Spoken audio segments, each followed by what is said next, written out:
Арманыздар, урматтуу телекөрүүчүлөр, коомдук биринчи канал Чолпон Ата шаарында өтүп жаткан бүткүл дүйнөлүк көчмөндөр оюнунун алкагындагы көк бөрү мелдешинен баян алып берүүчү уландар. Сиздер көрүп турган шаардык ат майданда Түркия жана Кыргыз Республикасынын экинчи улуттук курамасы жолугуу алдында.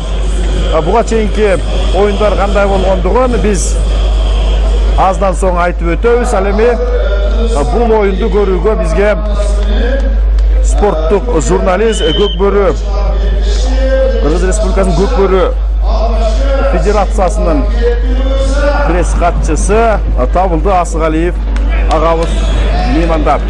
Саламатсызбы, Табылдага студиябызга кош келиңиз. Ошентип салган жерден оюн башталып, көк түс менен майдан үстүнө чыккан бул Кыргыз Республикасынын экинчи улуттук курамасы. Алардын күжүрмөн курамы менен жакындан тааныштырып өтөбүз. Улак менен биздин жигиттер жана түз эле тай казанды көздөй сундура улакты жеткирип баруунун аракетинде.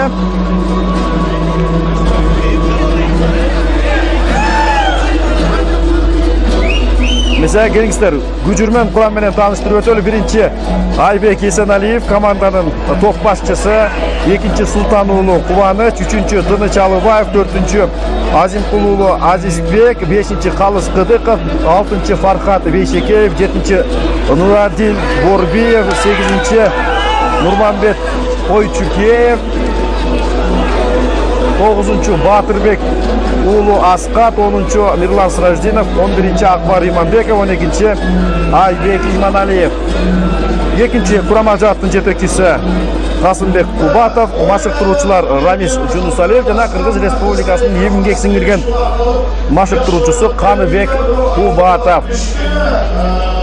Ал эми кызыл кочкул түстөгү бул Түркия улуттук курамасы, алардын күжүрмөн курамындагы атап өтөлү. Биринчи Үмүт Чаглар, экинчи Усейин Тугар, үчүнчү Жамил Пакас, төртүнчү Нусрет Жиңгөз, бешинчи Исмайыл Атылган, алтынчы Усейин Етем, жетинчи Якып Тимур, сегизинчи Кадир Бошаран, тогузунчу Жеңип Ташкын, 10-чу Атилла Бувен, 11-чи Күчүкбай Огуз, 12-чи Айыпкан Кошар, команданын башкы насаатчысы Айыпкан Кошар. Мына ушундай күжүрмөн курам менен тараптар майдан үстүндө оюн өткөрүшөт. Ал эми бул А тобундагы жыйынтыктоочу 3-чү турдук оюнда көз салып жаткан эл аралык даражадагы калыс Асылбек Шерибаев. Бул эми эреженин алкагында сүзүп жыкты да турабы?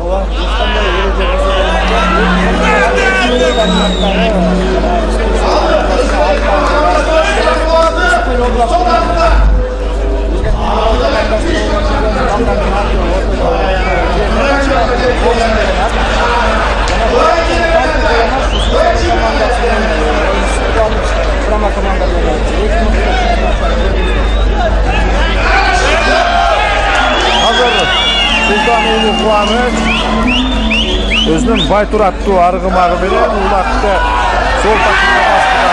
Тай казанга өзү менен кошо алып кирип кетти. Бул эми эсепке кирерин жакшы билесиздер. 1-0 Кыргыз Республикасынын экинчи улуттук курамасы биринчи 20 мүнөттүктө 1-0 эсебинде алдыра чыгып баштады. Улакты тай казанга таасын жеткирген бул Султан уулу Кубаныч. 22 жаштагы Суусамыр Көкбөрү клубунун чабандеси. Албетте, оюндун мындай башталышын биз күткөн эмеспиз. Түркиялыктарды буга чейин биз баягы улактын шыйрагын карматпай да уткан күндөр болгон. Анан бул жолкусуна түркиялыктар кайсыл жагын мыктап, кай жагынан камдуу келиптир Табылдага? Негизи бул Турция командасын биз былтыр көргөнбүз Астанадан. Булардын күйөрмандары да көбүрөөк экен, бул официалдуу делегациялардын баардыгы тең желектер менен келип, ушу Көкбөрүгө абдан кызыгуулар арткан экен. Өзгөчө ошол биздин кыргыз туугандарыбыз Вандагы кыргыздар келген да. Ал эми могул аттарды жана биздин кыргыз жигиттери даярдап берди. Ысык көлдүн аттары деп атабыз. Булардагы видеолордун баарын тең, эрежелердин баарын тең биз алдын ала ар бир мамлекетке жөнөткөнбүз. Алар дагы ушул кызыгуу менен издештип алган көрүнүп турат. Кайрадан жерге жапырыла сызып бара жаткан ошол бул Кыдыков Калыс деген жигит бул биздин Бөрлү командасынын оюнчусу. Мыкты аттардын бири Улар деген көк аты менен экинчи улакты тайгазган. Бөрлү Көкбөрү клубунун 26 жаштагы көкбөрүчүсү Кыдыков Калыс өзүнүн алдындагы көк аты менен эсепти 2-0 жеткирди дагы. Эми өзүңүздөр көрүп тургандай Кыргыз Республикасынын 2-чи улуттук курамасы менен Түркия улуттук курамасынын ортосунда 2-0 сандык катышык атталып, бул жыйынтык эми биздин жигиттердин пайдасында. Кайрадан улак ортодо жапырт ат коюп улакты жогорку ылдамдыкта ийип кетүүгө болгон аракет оңунан чыккан жок. Азыр эми байкалгандай жердеги улак эми 1 мүнөт гана ээсиз калышы мүмкүн. Эгерде 60 секундтан аша турган болсо, анда ортодогу Калыс оюнду токтотуп, жекеге чыгуу менен андан ары уламакчы. Бирок байкадыңыздарбы? Түркиялыктардын 2-чи катар санындагы оюнчусу Усейин Тулгар. Бул дагы жердеги улакты ийип кетүүдө аябагандай чапчаң кыймыл аракети менен бул оюндардын жүрүшүндө эсибизде калып олтурат. Кайрадан ортоң көк түстөгү бул Кыргыз Республикасынын 2-чи улуттук курамасы. Чынын айтыш керек, катар саны көмүр түс болгондуктан көзгө анчейин да байкалбай келет. Азыр эми биз алардын минген аргымактарына карата аныктап алабыз. Бул жакта эми табылдаганын тажрыйбасы көп жана улак азыр эми түркиялыктардын тайгазан жанында калып калган. Бирок түркиялыктар дагы байкадыңыздарбы? Алардын оюнчулары дагы кези келгенде мына мүтүп каш кайтарып, татыктуу жооп берүүгө аракетти чоң көрүшүүдө. Бет маңдай чейиндин сыртына чыккандан кийин эми кайсыл тарапта оюн жүрүп жаткан болсо, ошол жердеги тегерек чийиндин ичинде жекеме жеке чыгуу менен оюн андан ары уланат. Кыргызстан 2 улуттук курамасы адегенде биринчи оюнда Афганистанды 11-2 эсебинде утуп алган болсо, экинчи турдук оюнда Өзбекстанды 15-3 эсеби менен жеңип, учурда эми Б А тобунда жеңилүүнү биле элек 2 улуттук курам жолугуп жаткан маалы. Жеңүүчүсү өз тобундагы биринчи орунду камсыздап, жобу боюнча эми финалдык баш байге үчүн болгон оюнга жолдомо алат. Ал эми утулганы 2-чи орун менен эртең 13 сентябрь күнү Чолпон Ата шаарынын ат майданында 3-чү, 4-чү орун үчүн Б тобундагы 2-чи сапты камсыз кылган тарап менен жолугарын белгилеп кетебиз. Оюн өзүңүздөр көрүп тургандай түркиялыктардын жарым таласында көбүрөөк орун алууда жана улакты тайгазанга таштаган Кубаныч, ошол эле Султан Улуу Кубаныч Байтур аттуу аргымагы менен бул оюнда 2-чи ирет. Ал эми жалпы эсепте сандык катыш 3-0 түзүп, Кыргызстан 2 улуттук курамасы артыкчылыгын уламдан улам бекемдеп барууда. Албетте, сыр болсо жашырбастан айтып өтөбүз. Өзүбүздүн жигиттерибизге ишеничибиз аябагандай чоң, бирок оюндун башында түркиялыктардын көрсөткөн каршылыгы биз эмес көрүп турган адистерди дагы бир аз ойлонтуп койду болуш керек. Анан да жана да айттык, кыргыздар таптаган аттар, кыргыздар тараптан даярдалган аттар, Көкбөрү федерациясынын аттары, булар ойноп көнүп калышкан. Ал эми оюнчулар болсо Түркиядан келген оюнчулар жана да айтып кеттик, 2 жылдан бери ойноп жүрүшөт. Видео кассеталарды алып, дисктерди алып көрүп, бул оюндарды өздөштүрүп келиптир. Өтө кубанычтуу. Негизи ошол Турция командасынын өзүнүн группасында 2-орунга чыгып атканы эле алар үчүн дагы чоң кубаныч болуш керек. Албетте биздин Кыргызстанга азырынча тең келе албаса керек. Ошондой болсо да өзүңүздөр көргөндөй оюн абдан кызыктуу башталды. Бирок оюн бүтө элек. Ким билет, балким алдыда дагы 20 мүнөттөн 40 мүнөтүбүз бар. Биринчи таймдын жарымын аран келдик. Ооба, биз эме качан гана жыйынтыктоочу оюнду бүткөн түргө келтирген ышкырык жаңырган мезгилде гана финалдык жолдомого кайсыл тарап ээ болгонун гана айта алабыз. Азыр эми окуядан мурда озбой оюнга болгон назар салуубузду улап жүрүп отурабыз. 8-катар санындагы Кадир Башоран жана бул түркиялыктардын арасында көпчүлүгү бул ошол Ван өрөөнүндө отурукташкан кыргыз туугандарыбыз. Улактар түшүп жатканын дагы айтып өтөбүз. Мына эмесе ошол Кадыр Башоран акыры жоопту улакты тайгазанга таштап эсепти 3-1-ге айлантты дагы.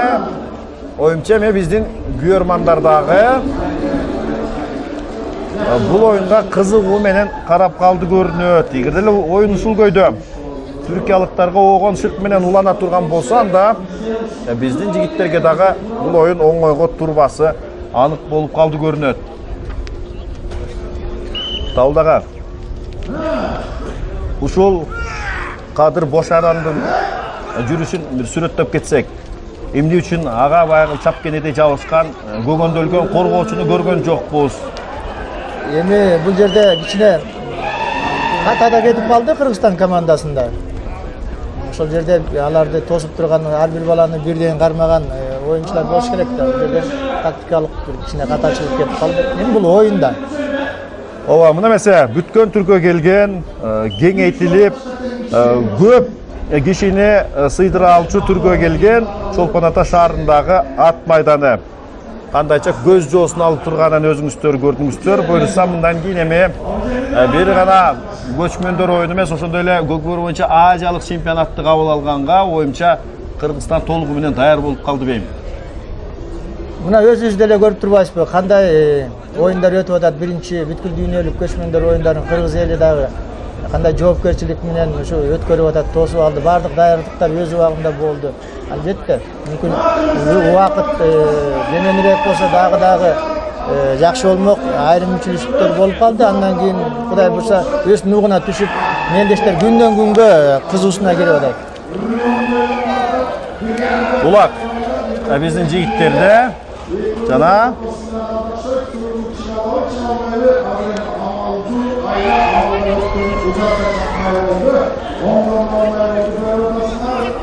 жаңылбасам бул 6-катар санындагы Фархат Бейшекеев болуш керек. Ооба, мындай күңүрт түстөгү катар сан көзгө ачык айкын көрүнбөгөндүгүнөн улам бизге дагы болжолдоп айтып жүрүп отурабыз. Мына эмесе Фархат Бейшекеев алдындагы кой күрөмү менен эсепти 4-1-ге айлантты дагы күйөрмандардын көңүлүн жай кылды бейм. Кечиресиздер, бул 8-катар санда Нурманбет Койчукеев. Ооба, күнгө чагылышып биз дагы Нурманбетти Lexus деген ат тааныбай калганыбыз үчүн кечирим сурап өтөбүз. Бирок Нурманбет Койчукеев эсиңиздерде болсо былтыркы Астана шаарында өткөн алгачкы Азия чемпионатынын эң мыкты көкбөрүчүсү болуп табылган. Талдага мындай кызык суроо туулат.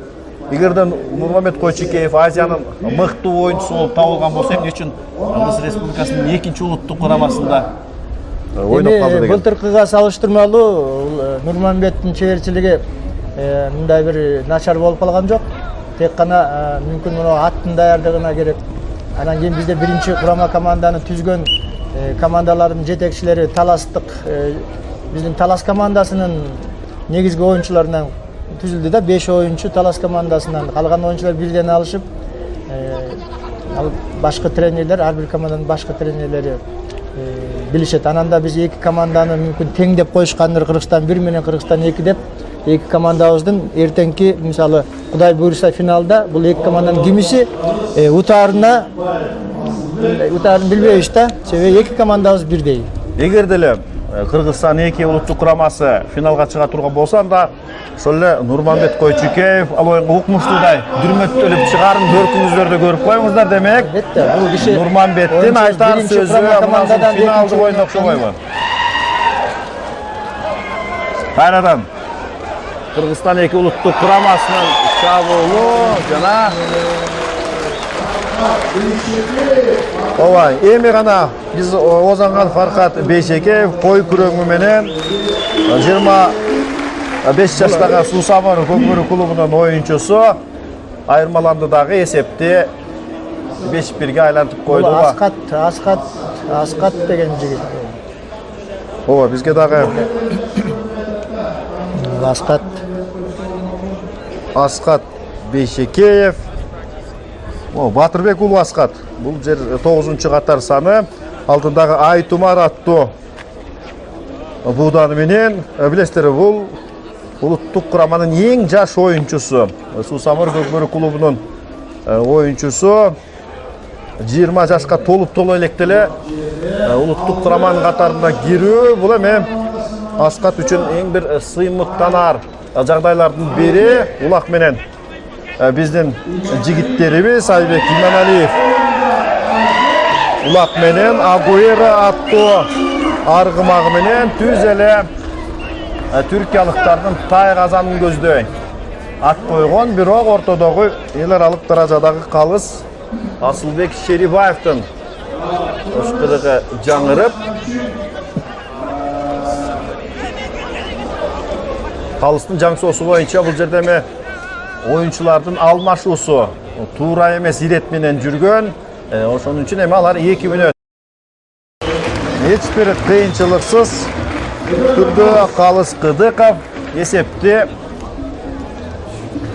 6-1-ге жазып, Кыргызстан 2 улуттук курамасы 1-20 мүнөттүктө ишенимдүү түрдө алдыга чыгып баштады.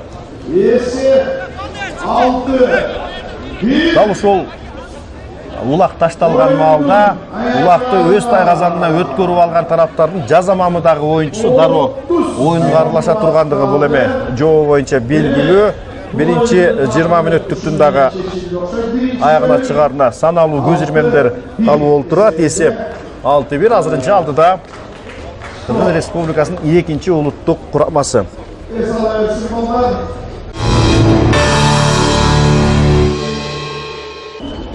Шап кеттик эмесе, урматтуу телекөрүүчүлөр. Чолпон Ата шаарында өтүп жаткан өткүл дүйнөлүк көчмөндөр оюнунун алкагындагы Көкбөрү боюнча А тобундагы 3-турдук оюнда Кыргыз Республикасынын 2 улуттук курамасы менен Түркия курама жааты кездешип жаткан маал көк түстөгү. Бул биздин Кыргыз Республикасынын 2 улуттук курамасы 1-катар санындагы команданын топ башчысы Айбек Эсеналиев аз жерден 7 улакты биздин пайдабызга жазып кое сактады. Учурда эсеп 6-1, 20 мүнөттүк мына башталып турган маал. Албетте 6-1 эсеби бул эми толук жеңиштик жыйынтык деп айтуудан биз алыспыз. Себеби алдыда дагы сиздерди 3-20 мүнөттүк кошо күтүп алат. Жана биздин күжүрмөн курам менен дагы жакындан тааныштырып өтөбүз. Ага дейри улак биздин жигиттерди кайрадан капталдан капшы ургула тай казанды камалоого алган, бирок тай казандын кырынан тайып кеткен улак жерге түшүп эми улак үчүн болгон додонун арасындагы тармаш анткени менен дагы бир биздин колдон сурулган мыкты жигиттерибиздин бири улакты жакшы эле өзүнүн өнөктөшкө өткөрүп берүү аракетин көргөн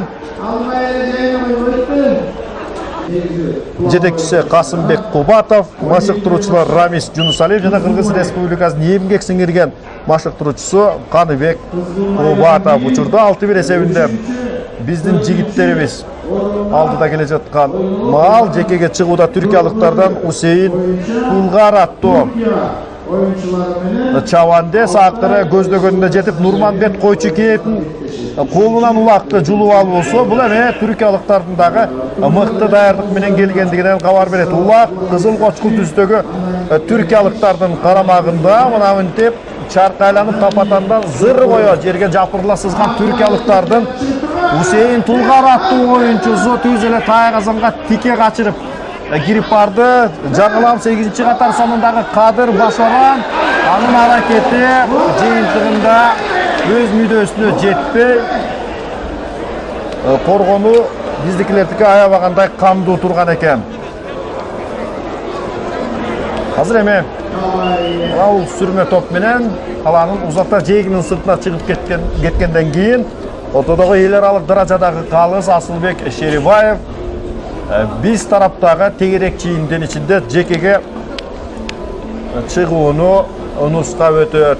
Бул эми жобо боюнча каралган. Жалпысынан көпүрө мелдеши 20 мүнөттөн созулчу 3 бөлүктөн турат. Кемиси кайсыл тарап атаандаштын тайгазанына көбүрөөк улакты таштаган болсоң да ошол жак жеңишке жетерин биздин көкбөрүгө жаңыдан кызыккан күйөрмандарыбызга кулак кагыш иретинде айтып өтөбүз. Эми жекеге чыккан тараптардын өкүлдөрү менен тааныштырып өтөлү. 2-катар санындагы бул түркиялык Усейин Тулгар жана жаңылбасам бул көк ат менен чыккан Калыс Кыдыков. Кубаныч. Кечиресиздер, бул менен Батырбек уулу Кубаныч Султанов. Кубаныч Султанов, Султан уулу Кубаныч. 22 жаштагы Суусамыр көкбөрү клубунун оюнчусу акыры улакты атаандаштан тартып алды дагы. Эми ашыкпастан сол такымга бекем басып, мына эми чаркы айлангандан кийин аргасыздан түрк көкбөрүчүсү улактан кол жууп калып, эми биздикилердин кезектеги уюштурган чабуул 2 оюнчу 2 атаандашка каршы жана оңунан түшүп, андан кийин эсеп 9-2-ге айланып, дале болсо биздин жигиттердин пайдасында. Perkins David from USA. Perkins David, please come to the main entrance. We're leaving. Кабылдагы Thank you. акыркы көрүнүштө биз көргөндөй Түркия улуттук курамасы дагы жанданып баштады. Бул эми 2-20 мүнөттүктөн соңку мүнөттөрүндөгү көрүнүш. Булардын жандануусуна кеч болуп калган жокпу. Эсепте кур дегенде теңегенге кийинки 3-20 мүнөттүк жетиштүү болуп калабы ушул туурасында. Эми мына 1-20 мүнөттөн кийин дагы булар балдар кичине эсине келип, аяк толкундануу оюнун астындагы сүрдөп турду Кыргызстан менен дегенде. Эми булар дагы жөн гана ойной башташты. Оюндун эсеп дагы чоңоюп кеткенден кийин эми булар жөн тек гана өзлөрүнүн болгон чеберчилигин көрсөтүү аракет кылып атат. Эми Кыргызстанга азырынча жетиш кыйынго деп ойлоп турам. Ошондой болсо да оюндун жүрүшүн көрүп атасыздар. Кандай кызыктуу, кандай ылдам, жакшы темпте өтүп атат. Жана жогоруда айтып кеттик, биздин жакшы аттарды тандап беришкен экен. Бул жерде биздин жигиттер аттары ошо кыргыз балдардын аттары. Улак ойноп жүргөн, көкбөр тартып жүргөн балдар, улакчылар. Аттар. Ошондой эле аба ырайы дагы ойдогудай болуп турат. Күндүн көзү ачык, сыдырым жел ойноп турганды бул эми көкбөрүчүлөргө гана оңдой берди деңиздерчи. Азыр эми улакты басып алган бул Кыргызстан 2 улуттук курамасынын мүчөсү. Акыркы секунда 2-20 мүнөттүк дээрлик соңуна чыгып калган маалда оюнчу эми соңку чабуулду уюштурабы же жокпу? Оюнчу эми Фархат Бейшекеев. Бул 6-катар санындагы Фархат Бейшекеев кой күрөңү менен түз эле тайгазанга барып, таамай таштагандан кийин эсеп эми 2-10 түзүп калды. Дале болсо биздин жигиттерибиз алдыда сиздер эми 3-20 мүнөттүк күтүп алат. Экинчи бөлүмдүн аягына чыкты. Стоп.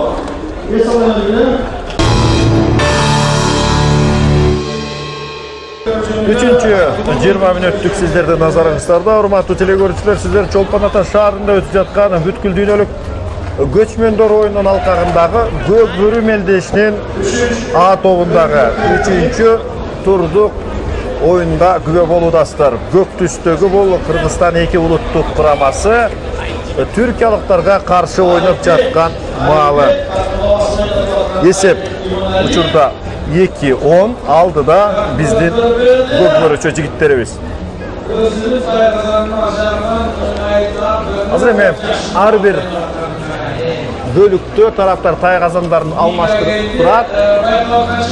Улакта дегенде оңдонуп түзөнү өз тайгазанын алдынан алып чыккан Мирлан Сражденов азырынча ал бул оюнда үн ката элек, бирок Мирлан Сражденовду биз жакшы билебиз, оюнчу ал финалдык оюнга аны маштап даярдап жатышкандай. Алдындагы Самурай аттуу буданы менен 33 жаштагы бул Бөрлү көкбөрү клубунун белгилүү оюнчусу 6 жолу Кыргыз Республикасынын президенттик кубогун утуп алган. Мына Бөрлүгө ополтодой салымы бар бул чабандести билбеген көкбөрү учкоозу жок болуш керек. Ошентип Мирлан жөнүндө да кичине кошумча кылып кетейин. Өзүңөр билесиңер, биздин көкбөрдө атактуу мальчик деген аты бар эле Мирландын. 2 жыл мурда ал аты жок болуп, 2 жылдан бери Мирлан жакшы көзгө көрүнбөй жүргөн. Учурда команданын жетекчилери Касым Кубатов, Канбектер мыктап издеп жүрүп, акыры таап берген окшойт деп ойлоп отурам. Ушу Самурай өзүнө да жарашып калыптыр. Мирлан эми биз кайрадан баягы Мирланды көрүп атабыз. Ооба, ат адамдын канаты деп коет. Мыкты аргымаксыз. Канчалык чабандес кыйын болбосун, анын көзгө толумдуу оюну кошпой калуусу толук мүмкүн. Качан аты чабандеске купкана жарашкан маалда көрүүчүлөр көптөн көп күткөн, ичке толгон черди жакшы оюнду чабандес көрсөтөрүн дагы биз айтып өтсөк ашыктык кылбайт. Эсеп 11-2 алдыда Кыргызстан 2 улуттук курамасы жана кайрадан чабуулда биздин жигиттерибиз. Оюнчу эми Мирлан келет дагы өнөктөрү атайын үйдө даярдалган ыкмаларды текшерип көрүп атат. Иш жүзүн ашырып улакты Мирланга жеткирип берип, ал өзүнүн тайгазанынан келип чабуулдагы өзүнүн ыкмаларын кезектеп алат. Эсеп эми ортодогу айырмачылык 10 улакты түзүп 2-12ге айланды. Мирлан Сражденов бизде угу олтурган айтор удасы менен 2 улакты атаандаш тайгазанына таштагандан кийин оюнча Түркия улуттук курамасынын жылдызы жерге түшүп баштады көрүнөт. Себеби мынчалык чоң айырмадагы эсепти жандырыш бул эми кандай гана мыкты курама жаат болбосун, бул эми аябаганда эле түйшүктүү иштердин бири. Оюнча эми Түркия улуттук курамасы өз күйөрмандары үчүн ойноп, кысынбастан өз бактысын алды жактан көбүрөөк издеп, колдон келишинче жооптуу улакты атаандаштын тайгазанына жеткирүү амалын көрөт деңиздерчи. Ал эми ортодогу калыс эл аралык даражадагы адис бул Асылбек Шерибаев.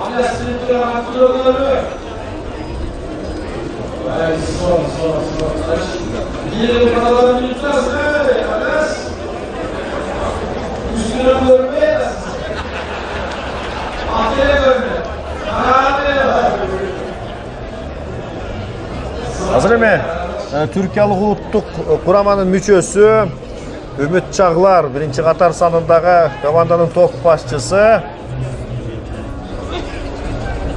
чымырканып болгон күчүн ортого сала, канчалык жан жагынан аны биздин жигиттерибиз камалоого албасын, 32 тишин кычырата чайнап улакты биздин тайгазанга чейин жеткиргенге жетишти. Бирок Tayqazanın özüne ulaq düşmeyince ese özgürбөсün. Oyunculardaki en sonun bile jana Ümit Çağlar Gogondölgön korgoçudan kaçıp kutulup andan keyin ana barıp amal kurunun hareketinde birok bizim korgoçular eme kantip oyuncunu oyundan oboçolotunu kupkana özdeştirişken sürme topqa salıp çiğinin sırtına çıkara salgandan keyin emi biz taraptagı tegerek çiğindin içinde jeke çıgığı orun alıp başlayt. Türkiyalıktardın жеңип ташкын аттуу жабан десе Нурманбет Койчукеевке каршы жеңишке чыгып калган маалы улакта азыр кимиси элден мурда илип кетет. Албетте мындай убакыттын өтүүсү биздин улуттук курамабыз үчүн ыңгайлуу деңиздерчи. Анткени менен караңыздарчы, эки аргымак үстүндөгү ээлерин түшүнүп, эмне ойлоп жатышкандыгын билишип, улак үчүн мына мынтип жантая калып, абагандай бүйүр кызыткан кирешти көрсөтүп өттү. Нурманбет Койчукеев баш айланткан ылдамдык менен жерге жапырыла сызып, Тайгазанга жетти дагы. Улакты таптак баштагандан кийин Нурманбет Койчукеев 13-cü ulaqdı öz ölöptöştөр üçün жазып esep 2-13 aldıda Kırgız Respublikasının 2-ci ulutluq kuraması.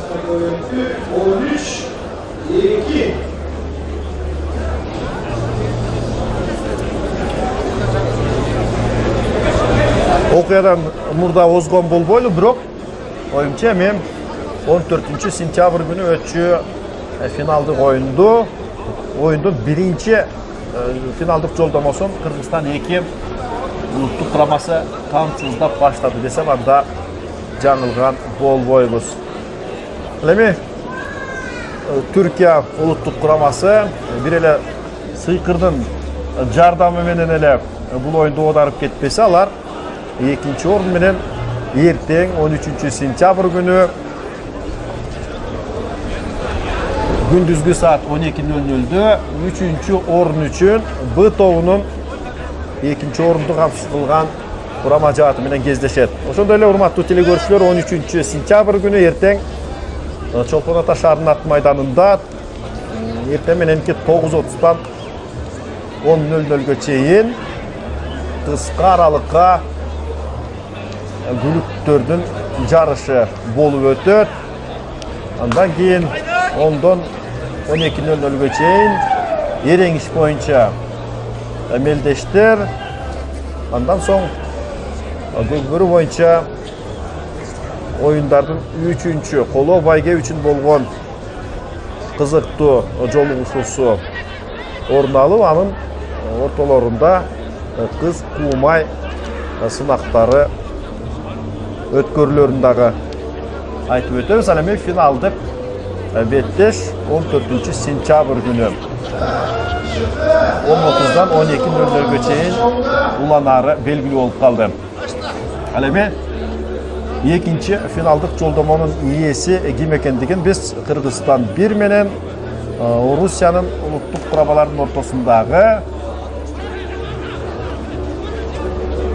кезигишүүдөн кийин кимиси жеңсе ошол болорундагы биз сиздерге айтып өтүп, учурдагы болуп жаткан эми оюнга назар салып баштайбыз.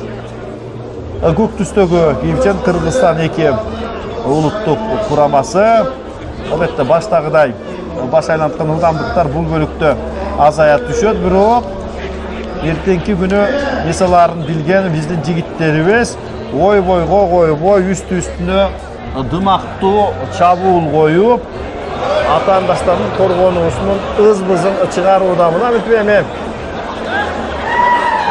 майдандын узун туурасын бүт колдонгон биздин жигиттерибиз учурда эми кантип атаандаштын Тайгазанына жетүү жолун арыдан бери амал куруп, мына эми жол açılганdan keyin akырын гана тай казанды мына бүтүп айланта салып камалга калган бул Мирлан Сражденов. Эки улакты уда таштаган Мирлан Сражденов узакка дейре улактан кол жуубастан баштагы өзүнүн мальчиги менен атаандаштарды ойноткон сыяктуу атын ойнотуп жыйынтыгында эми 14-улакты жазууга жардам берип койду.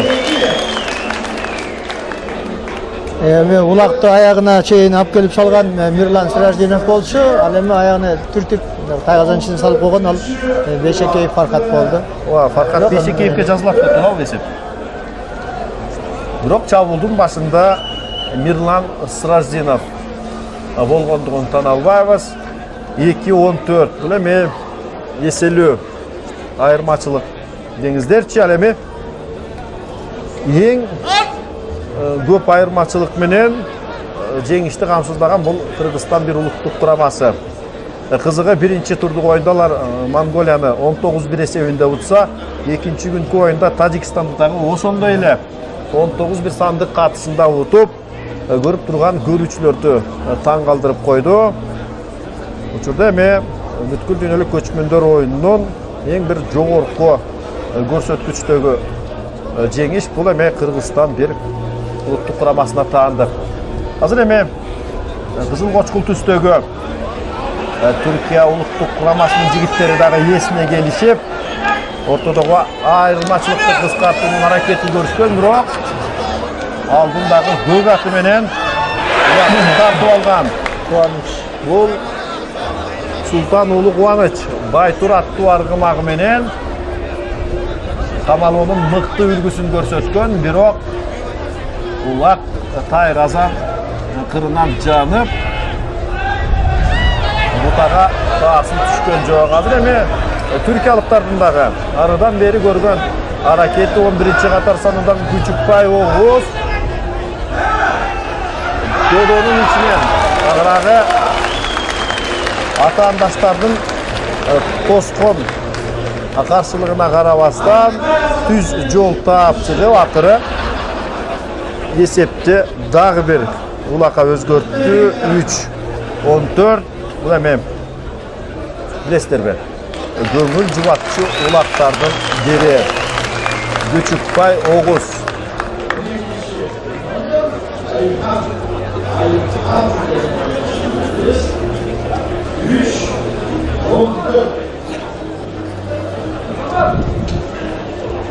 Тауылдагы ушул көк бөрү боюнча өткөн бардык мелдештердин жакындан күбөсү болуп жүрөсүз.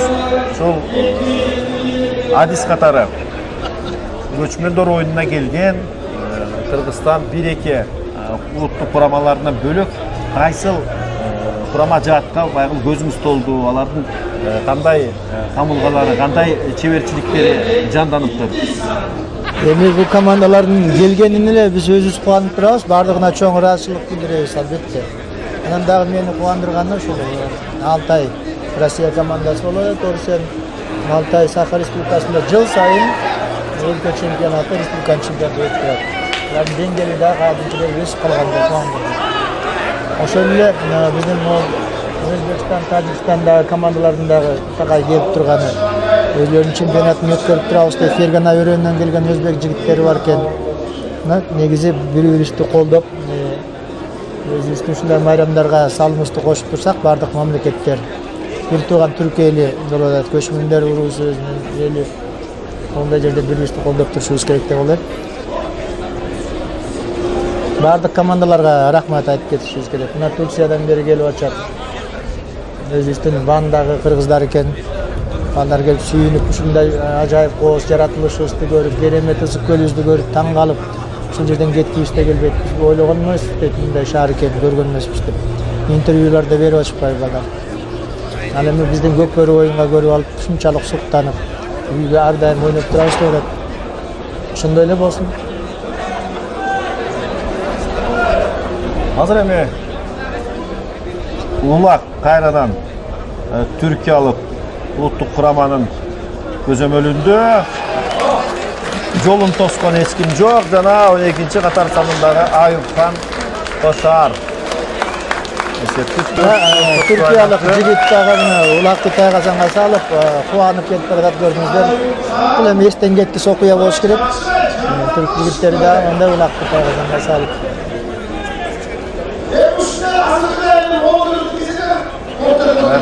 Биздин жигиттерибиз оюнду бүткөн түргө келтирип койгондон кийин эми түркиялыктар алардын курамында ойногон кыргыз жигиттери биздин тууганыбыз экенин эске алдыбы айтор.